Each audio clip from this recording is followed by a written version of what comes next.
சுழல் ஒன்றில் நம்ம எப்படி அந்த திரைக்கதை நம்மளை சுழட்டி உள்ளே எடுத்ததோ அந்த அளவுக்கு இதில் வந்து இழுக்கலை அப்படின்ற மாதிரி சொல்லலாம். ஆனாலும் ஒருவேளை இதை வந்து வீட்டில் உக்காந்து பார்க்குறவங்களுக்கு கண்டிப்பாக வந்து ஒரு சின்ன சஸ்பென்ஸ் இருக்கும் அப்படின்ற ஒரு நம்பிக்கை இருக்குது.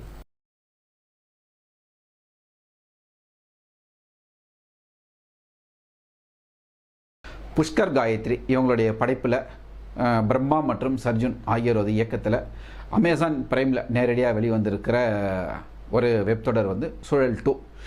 ஒரு சில ஆண்டுகளுக்கு முன்னாடி வந்து சுழல் 1 இதே புஷ்கர் காயத்ரியுடைய படைப்பில் கதிர் நடிப்பில் வெளிவந்து ஒரு வெற்றி நடை போட்ட ஒரு வெப்தொடர் வந்து சுழல்.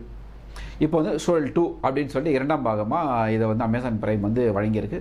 இது எப்படி இருக்குது அப்படின்றத பற்றி நம்ம பார்ப்போம்.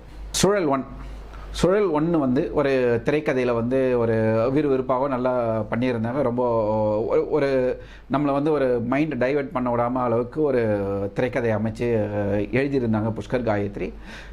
இப்போ வந்து இந்த சுழல் 2க்கும் சுழல் 1க்கும் என்ன சம்மந்தம்னு சொல்லிட்டு பார்த்தீங்கன்னா, சுழல் 1ல் இருக்கிற கதிர் மற்றும் ஐஸ்வர்யா ராஜேஷ் அவங்க மட்டும்தான் இந்த சுழல் 2ல் வந்து பயணப்படுற ஒரு கேரக்டராக வராங்க. அவங்களுக்கு இதுக்குமான ஒரு தொடர்பு மட்டும்தான். மற்றபடி கதைக்களம் எல்லாமே வந்து வேறு இடத்துல எடுத்துருக்குறாங்க. வேறு ஒரு இடத்த தேர்வு செஞ்சுருக்காங்க புஷ்கர் காயத்ரி.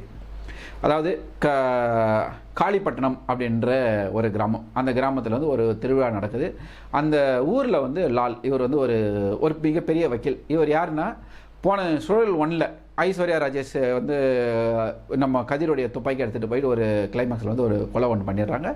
அந்த கொலையை வந்து அது கொலை இல்லை, தற்காப்புக்காக செஞ்ச ஒரு விஷயம்தான் சொல்லிட்டு வாதாடக்கூடிய ஒரு வக்கீல் கேரக்டரில் லால் வரார். லால் யாருன்னா, கதிருக்கு வந்து ஒரு வளர்ப்பு அப்பா. கதிர் வந்து படிக்க வச்சு ஒரு காவல்துறையில் பெரிய அதிகாரி ஆக்கி விடுற ஒரு முக்கியமான அவர் வந்து ஒரு அப்பா மாதிரியோடைய ஸ்தானத்தில் இருக்கிறார். இப்படி இருக்கும்போது அவங்களுடைய ஊர் தான் லாலுடைய ஊருக்கு வந்து கதிர் அங்கே போகிறாரு. அவர் கூட இருக்கிறார்.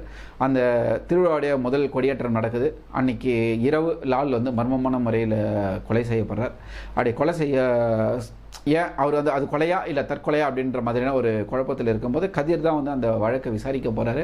அப்படி விசாரிக்க போகும்போது அந்த வீட்டுக்குள்ளே வந்து எல்லாமே உள்ளே வந்து லாக் பண்ணியிருக்கிற இடத்துல அவர் வந்து தற்கொலை பண்ணியிருக்கிறார் அப்படின்னு சொல்லிட்டு போலீஸ் வந்து எழுதும்போது அப்போ கதிர் ஒரு கேள்வி கேட்குறாரு. என்னென்னா, தற்கொலை பண்ணிக்கிட்டு ஒரு கையில் இருந்த துப்பாக்கி எங்கே? ஏன்னா துப்பாக்கியில் சுட்டு அவர் இறந்துருக்கிறார். துப்பாக்கி எங்கன்னு கேட்கும்போது இது தற்கொலையிலேருந்து கொலையை நோக்கி கதை வந்து நகர்ற மாதிரி ஒரு திரைக்கதை அமைச்சிருக்காங்க. அப்படி அந்த வீட்டுக்குள்ளே விசாரிக்கும் போது அந்த வீட்டுக்குள்ளே வந்து ஒரு திருப்பமாக வந்து பூட்டிய கபோர்டுக்குள்ளே கௌரி கிஷன் அப்படின்ற ஒரு பொண்ணு, அந்த பொண்ணு வந்து உள்ளே இருக்குது. இது எப்படின்றது இதெல்லாம் விசாரிக்கிற கதை. அந்த கொலையை வந்து எப்படி வெளியில் கொண்டு வராரு கதிர் அப்படின்றது தான் வந்து இந்த சுழல் 2 இதனுடைய மெயின் சாராம்சமான ஒரு கதை. இது வந்து ஒரு 8 எபிசோடாக பண்ணியிருக்காங்க. அந்த 8 எபிசோடு எப்படின்னாக்கா, ஒரு நாள் ஒரு திருவிழா நடக்குது. அந்த திருவிழாவில் ஒரு நாள் வந்து கடைசி சூரசம்ஹாரம் நடக்குது. சூரசம்ஹாரம் நடக்கும்போது எல்லா விஷயங்களும் வெளிப்படணும் அப்படின்ற மாதிரியான ஒரு திரைக்கதையை பண்ணியிருக்காங்க. இடம் வந்து நல்ல ஒரு லொக்கேஷன், ஒரு கடல் சார்ந்த இடமா வந்து தேர்ந்தெடுக்க ஒரு மீனவ குடும்பங்கள் இருக்கக்கூடிய கடல் கரையில் நடக்கக்கூடிய ஒரு இடத்துல வந்து கதைக்களத்தை தேர்வு செஞ்சு எடுத்திருக்காங்க. இதில் வந்து கதிர் வந்து காவல்துறை அதிகாரி, அதாவது என்னென்னா ஒரு நேரடி அதிகாரியாக வராமல் அவர் ஏற்கனவே செஞ்ச அந்த ஒரு விஷயம் கோர்ட்டில் இருக்கும்போது அவர் வந்து கட்டாய காத்திருப்போர் பட்டியலில் வச்சுருக்காங்க. அவர் வந்து வெளியில் தேர்றார். ஐஸ்வர்யா ராஜேஷ் உள்ளே இருக்காங்க. இதில் வந்து கதிர் வந்து கட்டாய காத்திருப்போர் பட்டியலில் இருக்கிற ஒரு சப் இன்ஸ்பெக்டராக வராரு. ஐஸ்வர்யா ராஜேஷ் ஜெயிலில் இருக்காங்க. லால் வந்து வக்கீல். இப்படி இருக்கும்போது இதில் இந்த கொலையை விசாரிக்கும் போது என்ன நடக்குது அப்படின்னு சொன்னீங்கன்னா, ஒரு 8 பேர் 8 ஊரில் 8 பொண்ணுங்க போய் நான் தான் வந்து லால் கொலை பண்ணேன், நான் தான் வந்து லாலை கொலை பண்ணேன்னு சொல்லிட்டு சரண்டர் ஆகிறாங்க. ஒரே கேஸுக்கு 8 பேர் 8 இடத்துல போய் சரண்டர் ஆகிறேன். இவங்களை வந்து விசாரணை அதிகாரியாக இருக்கிற கதிரும் நம்ம பருத்தி வீரன் சரவணன் வந்து அந்த லோக்கல் இன்ஸ்பெக்டர், இவங்க 2 பேருமா சேர்ந்து அவங்களை கஸ்டடியில் விசாரிக்கும் போது எல்லாரும் ஒரே கதை தான் சொல்கிறாங்க. அவர் கூப்பிட்டாரு, பெல் அடித்தேன், கதவு திறந்து உள்ளே போனால் சுட்டேன். இதே மாதிரி எல்லாருமே ஒரே கதையை சொல்லும் போது இவங்களுக்கு வந்து ஒரு பெரிய குழப்பமாக இருக்குது. எப்படி எல்லோரும் ஒரே கதை சொல்கிறாங்க? ஆனால் இந்த வழக்கை விசாரிக்க போகுது 8 பெண்கள் 8 இடத்துல 8 வெவ்வேறு காவல் நிலையத்தில் வந்து நான் தான் வந்து லால், அதாவது செல்லா பண்ணுற கேரக்டர் நாங்கள் தான் கொலை பண்ணணும்னு சொல்லிட்டு சரண் அடைகிறாங்க. இந்த சூழலில் இந்த வழக்கை எடுத்து விசாரித்து எப்படி கொண்டு போகிறாரு கண்டுபிடிக்கிறாரு அப்படின்றது தான் வந்து ஒரு திரைக்கதை. இதில் சின்னதாக சில திரைக்கதைகள் வருது. அந்த 8 பெண்கள் யார், அவங்களுக்கும் செல்லப்பாவுக்குமான அந்த வக்கீல் லாலுக்குமான தொடர்பு என்ன அப்படின்றது தான் இந்த படத்துடைய ஒரு மைய கரு அப்படின்னு சொல்லலாம். சுழல் ஒன்னில் புஷ்கர் காயத்ரி எடுத்த கேரக்டர் வந்து சைல்டு வந்து சின்ன பொண்களை வந்து அப்யூஸ் பண்ணுற ஒரு கதாபாத்திரத்தை மையப்படுத்தி அப்படியே எடுத்துகிட்டு போயிருந்தாங்க. இதில் வந்து என்னன்னு சொன்னால் அதே மாதிரி பெண்களை கடத்துகிற சின்ன பெண்களை 10 வயசு 12 வயசு இருக்கிற பெண்களை வெளிநாட்டுக்கு பல்வேறு தொழில்களுக்காக கடத்தக்கூடிய சம்பவத்தை அதை எடுத்து புஷ்கர் காயத்ரி வந்து இது வந்து திரைக்கதையை அமைச்சிருக்காங்க.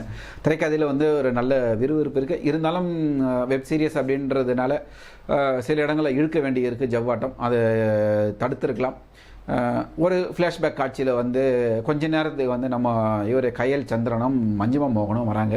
ஆனால் அந்த போர்ஷன் வந்து ரொம்ப ஒரு பாதிப்பு ஏற்படுத்தல் நம்முடைய மனசில் அந்த ஃபீல் வரணும். ஆனால் அது ஏனோ வராமல் போயிடுச்சு அந்த ஃபீலில். ஏன்னா சில விஷயங்கள் அதில் நடந்திருக்கு.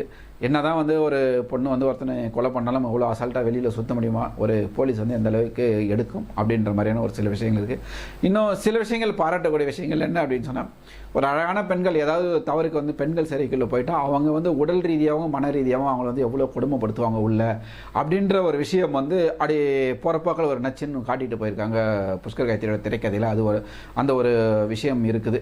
அதை வந்து கண்டிப்பாக நம்ம பாராட்டலாம். அதுக்கு பிறகு இந்த கொலை இவங்க தான் பண்ணியிருப்பாங்களோ அப்படின்ற மாதிரி நம்மளுடைய மைண்டை திசை திருப்பி மறுபடியும் கொண்டு வந்து இது அங்கே கிடையாது, மறுபடியும் இங்கே கொண்டு வந்து நிறுத்தலாம் அப்படின்ற மாதிரி சில ட்விஸ்ட்டுங்க வந்து கொடுத்துருக்காங்க. அது கொஞ்சம் ரசிக்கிற மாதிரி தான் இருந்திருக்கு. ஆனால்